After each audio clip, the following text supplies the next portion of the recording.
The last point is treat yourself well. Treat yourself well. Ladies and gentlemen, treat yourself well.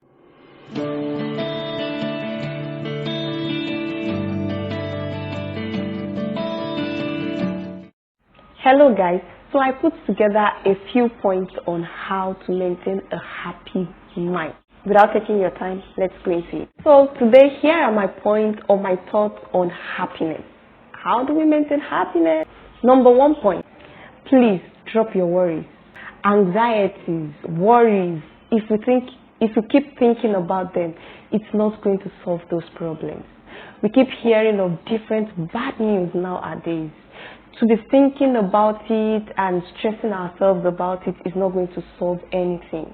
So we might as well drop it so that we don't suffer before the suffering comes. We don't pray that those suffering will come to us actually, but if we don't want it, we shouldn't be thinking about it, because thinking about it actually makes us feel it before it happens. Am I still communicating? So, as I was saying, drop your worries. And it might also suffice for you to put in mind the fact that problems would never finish. We should stop expecting for our problems to be over and thinking that when our problems are over, we are going to be happy. Problems are never going to be over. We would always enter one, get out of one, enter one, get out of one. So the right attitude to have towards problems is actually to say, problems are a part of life. They are there. We just have to keep solving them as much as we can. So do your best, leave the rest. Where? In the hands of God. Let God handle your problems for you. The ones you know you cannot do, the ones you can do, you do something about it. The ones you cannot do something about, let God. Another point is, if you're so serious about maintaining a happy mind, you want to forgive people as quick as possible. You don't want to harbor hurt. You don't want to keep their wrongdoings packed up in your heart. Once you do that, it's like you're packing up and suppressing your happiness. So the best thing is, if there is any hurt in your heart, forgive. Maintain an open mind. You don't want to keep harboring hurt. If you keep doing so, it's only going to lead to frustration and more frustration, because you are constantly thinking of negative things. How can you be thinking of negative things and expect that you would have positive feelings in your mind? It's not going to happen. Guard your heart diligently, for out of it flows the issues of life. Tell them in love, tell them honestly, pour out your heart and give them the opportunity to explain themselves. Because sometimes we make assumptions about people's character. It might not be that they have what you are perceiving in mind. So when you explain to them that I felt this way, give them that opportunity to explain themselves, right? And if what you were suspecting all along is true, once they apologize, forgive them.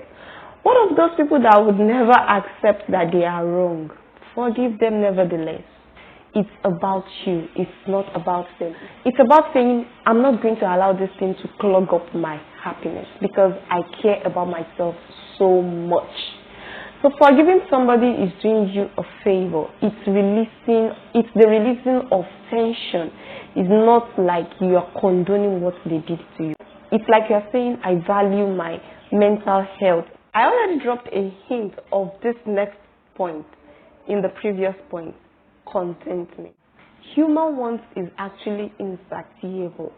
So to say until you have all of what you want before you can be happy is like saying you don't want to ever be happy. If you're looking towards something now, or you projected a goal now, the moment you achieve that goal, you're already looking for something else to achieve. If you buy a Ferrari now, you probably soon would see somebody that bought a private jet. And the list keeps going on and on.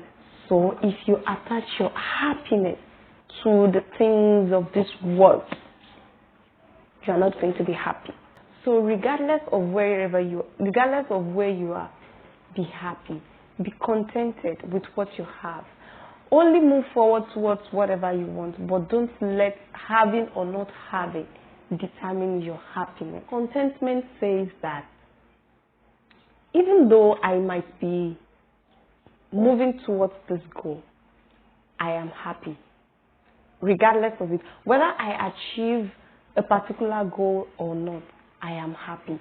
I'm just trying to achieve that goal because I felt an urge inside me pushing me towards that direction. I'm not trying to do that thing so that I can be happy. So when we are contented, what we are saying is, if I remain at this stage forever, I am happy. If I get more, I am happy. I am loved by God.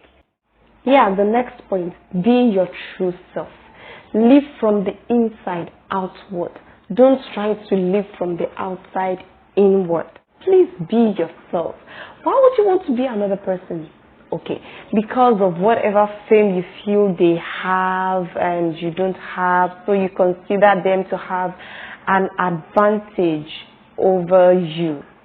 But is that enough? Is that enough for you to silence yourself? If you were not necessary, God would not make you, whether you're famous or not. Everybody is important. Maybe not on a national level, but we are all important. In that small circle that we belong to, in that small family, in that small town, we are important. You just have to see yourself as important, regardless of what you have or what you don't have.